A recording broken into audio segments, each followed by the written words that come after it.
നമസ്കാരം, ഞാൻ ഡോക്ടർ അമൽ ദേവ്, KM ചെറിയൻ ഹോസ്പിറ്റലിൽ എൻഡോക്രൈനോളജിസ്റ്റായി വർക്ക് ചെയ്യുന്നു. ഇന്ന് വളരെ കോമൺ ആയിട്ടുള്ള ഒരു ടോപ്പിക്കിനെ കുറിച്ചാണ് നമ്മൾ സംസാരിക്കുന്നത്. എന്നാൽ കുറച്ച് തെറ്റിദ്ധാരണകളൊക്കെ നിലനിൽക്കുന്ന ഒരു ടോപ്പിക്കാണ്. ഡയബറ്റീസ് നമുക്ക് ചികിത്സിച്ച് ഭേദമാക്കാൻ സാധിക്കുമോ? ഡയബറ്റീസിന് സ്ഥിരമായി മരുന്ന് കഴിക്കേണ്ടി വരുമോ? സാധാരണ ഒരു രോഗി പുതിയതായിട്ട് ഡയബറ്റീസ് ഉണ്ടെന്ന് തിരിച്ചറിയുമ്പോൾ സ്ഥിരമായിട്ട് ചോദിക്കുന്നതാണ്, ഇനി ജീവിതകാലം മുഴുവൻ മരുന്ന് കഴിക്കേണ്ടി വരുമോ?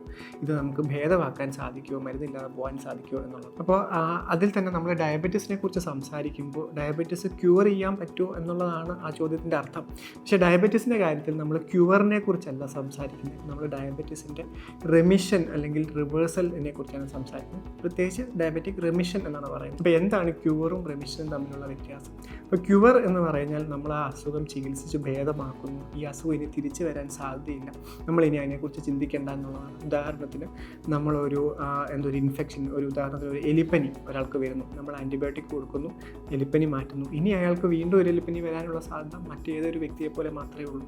എന്നാൽ ഡയബറ്റീസിൻ്റെ കാര്യത്തിൽ അങ്ങനെ. ഇനി മറ്റൊരു രോഗം നമ്മൾ വരുന്നത് ക്യാൻസർ. ഇപ്പോൾ ക്യാൻസറിന് നമ്മൾ ചിന്തിക്കുമ്പോൾ എന്തോ മരുന്ന് കൊടുക്കുന്നു, ക്യാൻസർ മാറ്റുന്നു, പക്ഷേ അവരുടെ അസുഖം മാറിയോ, ഇത് തിരിച്ചു വരുന്നുണ്ടോ എന്ന് നമ്മൾ നോക്കിക്കൊണ്ടിരിക്കും. അവർക്ക് ഭാവിയിൽ ആ അസുഖം തിരിച്ചു വരാൻ ഒരു ചെറിയ സാധ്യതയെങ്കിലും ബാക്കിയുണ്ട്. അപ്പോൾ അതുപോലെ തന്നെയാണ് നമ്മൾ ഡയബറ്റീസിനെ കുറിച്ച് പറയുന്നത്.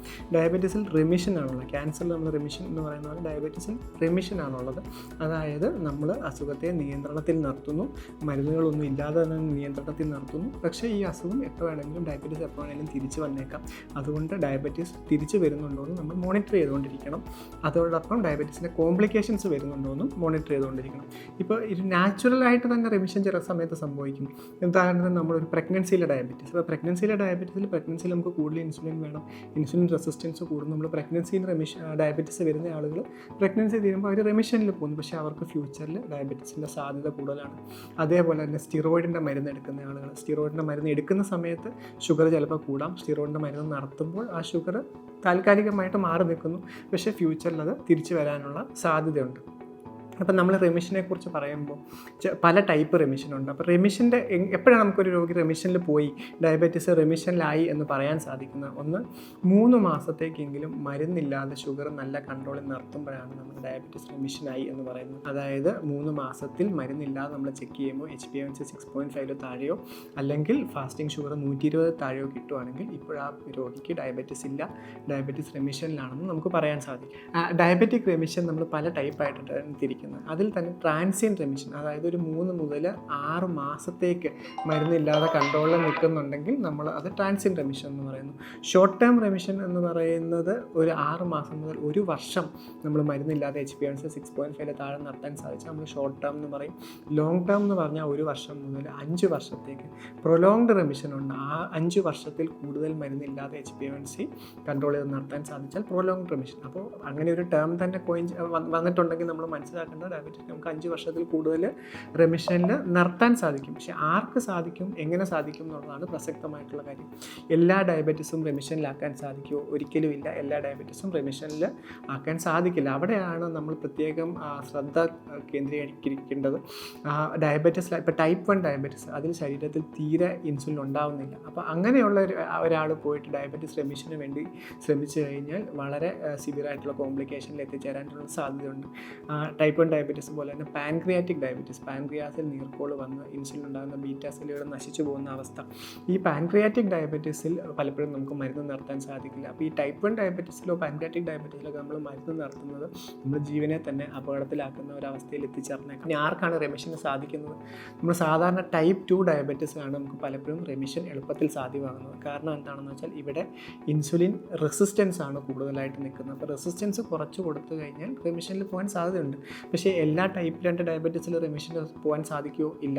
വളരെ പഴകിയ ഡയബറ്റീസ്, വർഷങ്ങളോളം നീണ്ടു നിൽക്കുന്ന ഡയബറ്റീസിൽ ഇൻസുലിൻ്റെ പ്രൊഡക്ഷൻ, ഇൻസുലിൻ വളരെ കുറഞ്ഞു നിൽക്കുന്ന അവസരത്തിൽ നമ്മൾ റെമിഷന് വേണ്ടി ശ്രമിച്ചു കഴിഞ്ഞാൽ അപ്പോൾ ഡയബറ്റിക് റെമിഷൻ സാധിച്ചെന്ന് വരില്ല. അപ്പോൾ എങ്ങനെയാണ് റെമിഷൻ അതിൽ സാധിക്കുന്നത്, ആർക്കാണ് സാധിക്കുന്നതെന്ന് ചോദിച്ചാൽ നമ്മളത് എന്തുകൊണ്ടാണ് ഡയബറ്റീസ് എന്ന് മനസ്സിലാക്കിയാൽ അത് എളുപ്പത്തിൽ തന്നെ തിരിച്ചറിയാൻ സാധിക്കും. അപ്പോൾ ഡയബറ്റീസിൽ നമ്മൾ എപ്പോഴും പറയുന്ന പോലെ മെയിനായിട്ട് സംഭവിക്കുന്നതെന്ന് വെച്ചാൽ ഇൻസുലിൻ്റെ സപ്ലൈയും ഡിമാൻഡും തമ്മിലുള്ള ഒരു മിസ്മാച്ചാണ് സംഭവിക്കുന്നത്. അപ്പോൾ ഡയബറ്റീസിൻ്റെ ഇൻസുലിൻ്റെ ഡിമാൻഡ് കൂടുന്നു, അതിനനുസരിച്ച് ഇൻസുലിൻ സപ്ലൈ ചെയ്യാൻ സാധിക്കുന്നില്ല, അവിടെ ബ്ലഡ് ഗ്ലൂക്കോസിൻ്റെ അളവ് കൂടുന്നു. അപ്പോൾ ടൈപ്പ് 2 പ്രമേഹത്തിൽ നമ്മൾ ഇൻസുലിൻ്റെ അളവ് നോക്കണമെങ്കിൽ ഇൻസുലിൻ്റെ റിക്വയർമെൻറ്റ് കൂടുന്നു, ഇൻസുലിൻ്റെ അളവ് കൂടുന്നു. ശരീരത്തിന് അത്രയും ഇൻസുലിൻ സപ്ലൈ ചെയ്യാൻ പറ്റിയില്ലെങ്കിൽ അതിനിടയ്ക്ക് ഒരു ഗ്യാപ്പ് വരും, അവിടെ ഡയബറ്റീസ് വരും.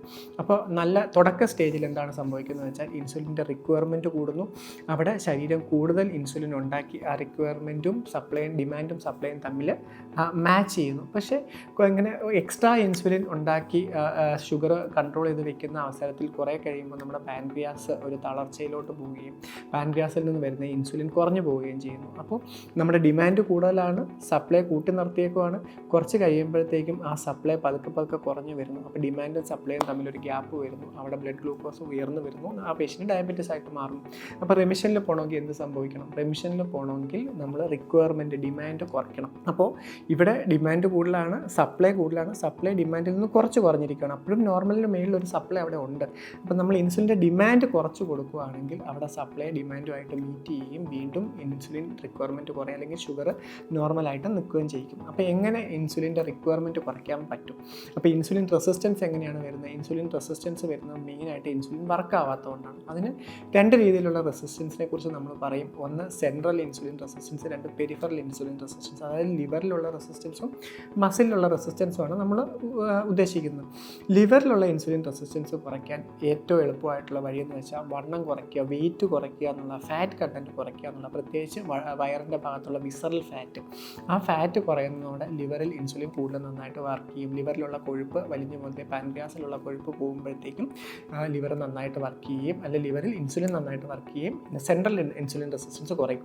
പെരിഫറൽ ഇൻസുലിൻ റെസിസ്റ്റൻസ് മെയിനായിട്ട് വരുന്ന മസിലിലാണ്. അപ്പോൾ മസിലിലെ ഇൻസുലിൻ റെസിസ്റ്റൻസ് കുറയ്ക്കാനായിട്ട് നമ്മൾ നന്നായിട്ട് എക്സസൈസ് ചെയ്യുമ്പോൾ മസിലിലുള്ള ഇൻസുലിൻ റെസിസ്റ്റൻസ് കുറയും. അപ്പം ഇൻസുലിൻ്റെ ഡിമാൻഡ് കുറയ്ക്കാൻ വേണ്ടിയാണ് നമ്മൾ എല്ലാ ഡയബറ്റിക് രോഗികളോടും ഷുഗറിൻ്റെ തുടക്കത്തിൽ ഡയറ്റ് കൺട്രോൾ ചെയ്യുക, എക്സസൈസ് ചെയ്യുക, വെയിറ്റ് കുറയ്ക്കാൻ ശ്രമിക്കുക എന്ന് പറയുന്നത്. അപ്പോൾ നമ്മൾ ഈ ഫിസിയോളജിയാണ് അവിടെ മീറ്റ് ചെയ്യാൻ ശ്രമിക്കുന്നത്.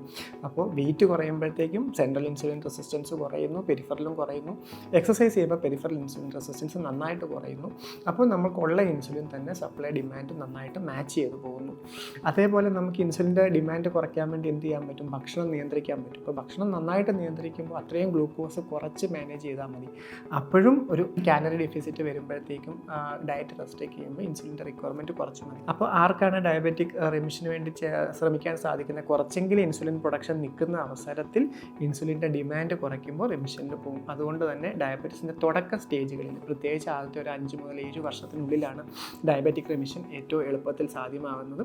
ആ സമയത്ത് നമ്മൾ നന്നായിട്ട് വെയിറ്റ് കുറയ്ക്കുകയോ എക്സസൈസും ചെയ്താൽ, ഡയബറ്റീസിൻ്റെ റെസിസ്റ്റൻസ് നന്നായിട്ട് കുറച്ച് കൊടുത്താൽ, ആ സമയത്ത് ഇൻസുലിൻ ശരീരത്തിൽ ഉണ്ടാകുന്ന ഇൻസുലിൻ തന്നെ ഷുഗർ നന്നായിട്ട് കൺട്രോൾ ചെയ്യും. അപ്പം ഡയബറ്റീസിൻ്റെ ലേറ്റ് ആയിട്ടുള്ള സ്റ്റേജിൽ എന്ത് സംഭവിക്കുന്നു? ഇൻസുലിൻ്റെ സിന്തസിസ്, പ്രൊഡക്ഷൻ വളരെ കുറഞ്ഞു പോകുന്നു. അവിടെ നമ്മൾ എത്ര ഡിമാൻഡ് കുറച്ചാലും അതിൻ്റെ സപ്ലൈ വളരെ കുറവാണ്.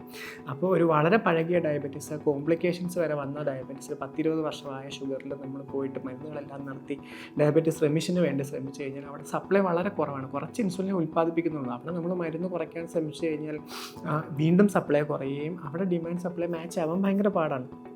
അപ്പോൾ ആദ്യത്തെ സ്റ്റേജിൽ നമ്മൾ ഡിമാൻഡ് കുറച്ച് മാച്ചാക്കാൻ ശ്രമിക്കുന്നു. രണ്ടാമത്തെ സ്റ്റേജിൽ നമ്മൾ മരുന്നുകൾ തുടങ്ങി സപ്ലൈ കൂട്ടാൻ, ഇൻസുലിൻ്റെ സപ്ലൈ കൂട്ടാൻ ശ്രമിക്കുന്നു. അങ്ങനെ സപ്ലൈ ഡിമാൻഡും മാച്ചാക്കാൻ ശ്രമിക്കുന്നു. വളരെ ലേറ്റ് ആയിട്ടുള്ള സ്റ്റേജിൽ നമ്മൾ മരുന്ന് തുടങ്ങി സപ്ലൈ കൂട്ടിയിട്ടും അത് നോർമലാകാൻ പറ്റാത്ത അവസരത്തിൽ നമ്മൾ പുറത്തുനിന്ന് ഇൻസുലിൻ തന്നെ കൊടുത്ത് ഈ സപ്ലൈ ഡിമാൻഡ് മാച്ചാക്കാൻ ശ്രമിക്കുന്നു. അങ്ങനെയാണ് നമ്മൾ ഡയബറ്റീസ് എല്ലാ രോഗിയിലും ചികിത്സിക്കുന്നത്.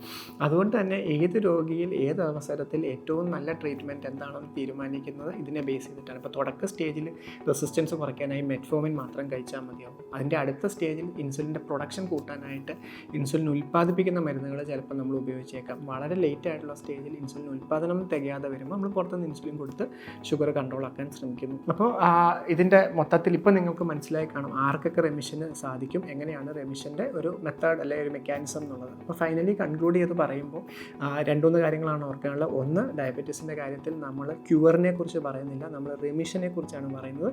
ഇത് എപ്പോൾ വേണമെങ്കിലും തിരിച്ചു വരാൻ തരാൻ സാധിക്കും. അതിനുവേണ്ടി നമ്മൾ കൃത്യ അളവിൽ മോണിറ്ററിങ് ആവശ്യമാണ്, പക്ഷേ മരുന്നില്ലാതെ കൺട്രോൾ ചെയ്ത് നിർത്താൻ സാധിക്കും. രണ്ടാമത്തെ കാര്യം, എല്ലാവർക്കും ഡയബറ്റിക് റെമിഷൻ സാധ്യമല്ല. പ്രത്യേകിച്ച് type 1 diabetes, pancreatic diabetes, complicated ആയിട്ടുള്ള ഡയബറ്റീസിലൊക്കെ പോയിട്ട് നമ്മൾ ഡയബറ്റിക് റെമിഷന് വേണ്ടി എല്ലാ മരുന്നുകളും നിർത്തുന്നത് ഭയങ്കര അപകടകരമായിട്ട് മാറിയേക്കാം. ഇതിൻ്റെ അകത്ത് തന്നെ വെയിറ്റ് ലോസും എക്സസൈസും എല്ലാ ഡയബറ്റീസ് പേഷ്യൻറ്റിനും നമ്മൾ വേണമെന്ന് പറയുന്നത് അതിൻ്റെ ആ ഇൻസുലിൻ ഡിമാൻഡ് കുറയ്ക്കുമ്പോൾ ഡയബറ്റീസ് ട്രീറ്റ് ചെയ്യാനും സപ്ലൈ ഡിമാൻഡ് മാച്ച് ആക്കാനും വളരെ എളുപ്പമാണ്.